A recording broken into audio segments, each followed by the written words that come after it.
Hey there team, Scarlet in the edit room. Just a quick sort of forward. Throughout the course of this video, I keep comparing the game to War Game, but I got my wires crossed. What I mean is World in Conflict. So every time I say War Game, I mean World in Conflict. Apologies, I'm an idiot. The water's wet, so what's new? Toodles. Well, hey there team, welcome back to the channel and welcome to my overview of Broken Arrow. So we'll skip the usual spiel. I've spent a couple of hours with this. It's an unusual one. It's a pre-release, press, beta, closed build. The full game's coming out in a couple of months in June, but from what I understand, for all intents and purposes, this is pretty much the final product, albeit a bit more on rails. There's only a few scenarios that I can pick from, tutorials, that sort of stuff. It's in a good state, it's in a polished state, runs really well, had no performance issues or anything like that, so it makes sense. It's all lining up. There's no real red flags there. And I'll be honest, I'm kind of a little bit excited to see this when it hits full release, because it sits in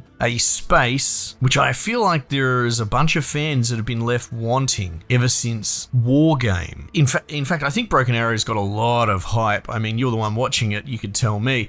But I think it's wish-listed pretty heavily. It might be one of the most anticipated games coming out of Slytherin in a long time, which is great. I like Slytherin, but, you know, they're fairly small profile. They know their niche war game corner of the market and kind of stick to it, and occasionally have more mainstream hits like, you know, Starship Troopers, etc. But yeah, so if you look at this and you go, that looks like Steel Division or Warno, you wouldn't be mistaken for thinking that. And as someone who is, it's not that I'm not a fan of Steel Division, but again, I mentioned War Game. I would rather have War Game 2 than Steel Division 3. And this definitely sits closer to War Game, so people will rejoice and celebrate. I'm pretty sure I've got the take right there, and that's what people are looking for here. If you don't know what I'm talking about, let's just unpack it like this.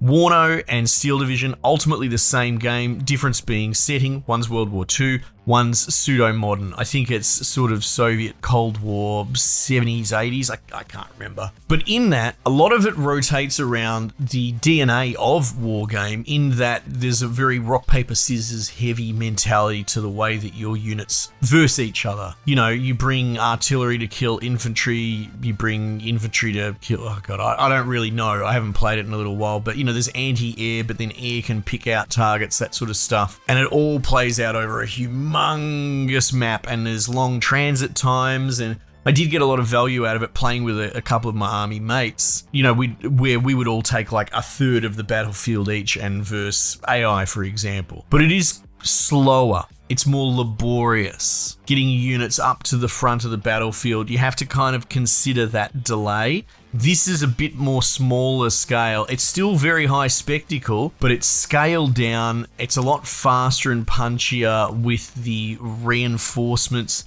And as such, it feels a lot more like essentially the grandfather of them all, which is War Game. Now, I don't know if you're going to be picking and building your own lists, just like Steel Division, and I don't even know if that's what people want. I find all that stuff to be a bit overwhelming, honestly, a bit too much, a bit too autistic and anal for me. Again, in this press build, it's kind of fixed, so I wonder if the game's going to be more about single player scenarios that give you a specific set of bits and pieces to play with. So look, I'll only speak on what I know from what I've played here. I played the tutorial, that probably took just under an hour. I really enjoyed it, actually. That's why I'm mentioning it. Tutorials are a dime a dozen. Nature of the way I run this channel, I play a lot of them. And essentially, you're tasked as like a junior lieutenant to drive a little Humvee around and take this senator from showcase to showcase on your base, and it gives you an opportunity to try out all the mechanics and get it taught to you, and it sort of feels like taking some sort of contractor or a Tony Stark or something like that around to show them the different bits of kit. I think it's actually really clever. I've never seen anything like that before, and it works really well for this genre, for this setup. So that was a lot of fun learning the mechanics, which are fairly straightforward and basic. Like, you have line of sight, hold alt kind of things, which is straight out of Steel Division. It is, like I said, very rock, paper, scissors. If you know your way around a lot of the modern machinery, you're probably sweating and loving it because you zoom in, they're all very detailed and it's cool. And I recognize Abrams tanks and all that. And just because I'm ex-military doesn't mean I really stay up to speed with a lot of this stuff. I don't quite get a battle boner for all this stuff. but I do appreciate the work and detail that's gone into it. It was cool flying little Chinooks around and picking dudes up and dropping things off, and there's a resource system for repairing. You essentially drop the resources on the ground, whether you bring it through airlift or drop it out of a truck, and if your tanks sit nearby, they'll refurb. You have an income at the top of the corner, and there is a unit limitation in that there is probably like some sort of cooldown associated with them. So if you do spam out, I don't know, maybe you have 12 riflemen infantry squads allowed. Once you deploy them all, and maybe they all die, you put them all in the meat grinder, there will still be a cooldown before they will refresh one after the other. So you do get penalized for just meat grinding and feeding troops in. Whereas the comparison would be something like Steel Division, you literally have a limit. You only bring X tanks to your card deck or whatever you want to call it that you buy out of. This, it'll be like you have 4 Abrams, you can spam them, they can die, they'll cool down, you can spam them again. So it is an infinite grind, and I suppose you can't really deplete your enemy in the same sense that you would in Steel Division. You do have to outplay and hold. And, you know, I fell into the habit of going with big blobs to see what would happen, and it was far less effective, let's say, from a point-to-point perspective. It gets the job done, send a blob in, kill everything, but you also lose 90% of your blob in the process.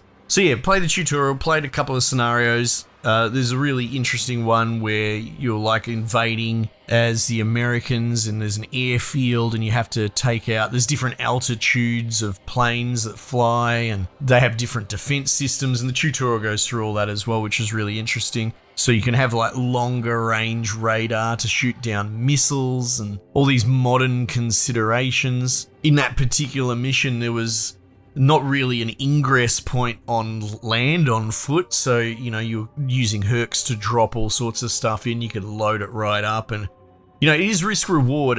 At one point I loaded it full of dudes and it got shot down, and I pretty much lost the entire transport. So that's pretty cool, if a bit devastating.